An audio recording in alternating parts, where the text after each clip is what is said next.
దేశ రాజకీయాల్లో గత కొన్ని రోజులుగా కాక్రోచ్ జనతా పార్టీ పెద్ద సంచలనంగా మారిన విషయం తెలిసిందే.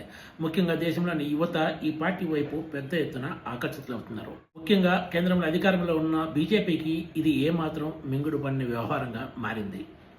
ఈ కాక్రోచ్ జనతా పార్టీ ఇప్పుడు దేశంలో ఒకే ఒక ఎజెండాతోటి ముందుకు సాగుతుంది. అదేంటంటే కేంద్ర విద్యాశాఖ మంత్రి ధర్మేంద్ర ప్రధాన్ తక్షణమే రాజీనామా చేయాలని. నీట్ పేపర్ల లీక్తో పాటు సిబిఎస్ఈ ఆన్ స్క్రీన్ మార్కింగ్ వివాదానికి సంబంధించి నైతిక బాధ్యత వహిస్తూ ధర్మేంద్ర ప్రధాన్ రాజీనామా చేయాలని సీజేపీ గత కొన్ని రోజులుగా డిమాండ్ చేస్తున్న సంగతి తెలిసిందే. ఇదే డిమాండ్ తోటి దేశవ్యాప్తంగా సీజేపీ పలు రాష్ట్రాల్లో నిరసన ప్రదర్శనలకు పిలుపునిచ్చింది. వరుసగా ఈ కార్యక్రమాలు సాగుతున్నాయి కూడా. సోమవారం నాడు సీజేపీ రాజస్థాన్లోని జైపూర్లో నిరసన ప్రదర్శనకు పిలుపునిచ్చింది. ఈ కార్యక్రమంలో సీజేపీ వ్యవస్థాపకుడు అభిజిత్ దీప్కే కూడా పాల్గొన్నారు. ఎవరు ఊహించిన తరహాలో ఈ నిరసన కార్యక్రమంలో పాల్గొన్న అభిజిత్ దీప్కేపై గుర్తు తెలియని వ్యక్తులు వరుసగా చెంపదెబ్బలు కొట్టారు.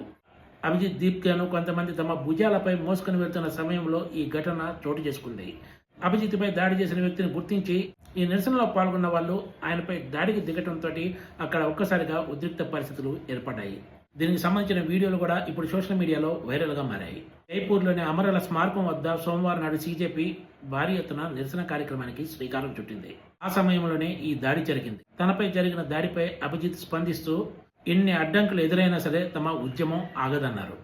అభిజిత్పై దాడి చేసిన వాళ్ళు పరారీలో ఉన్నారని, వాళ్ళ కోసం గాలింపు చర్యలు చేపట్టినట్లు పోలీసు అధికారులు చెప్తున్నారు.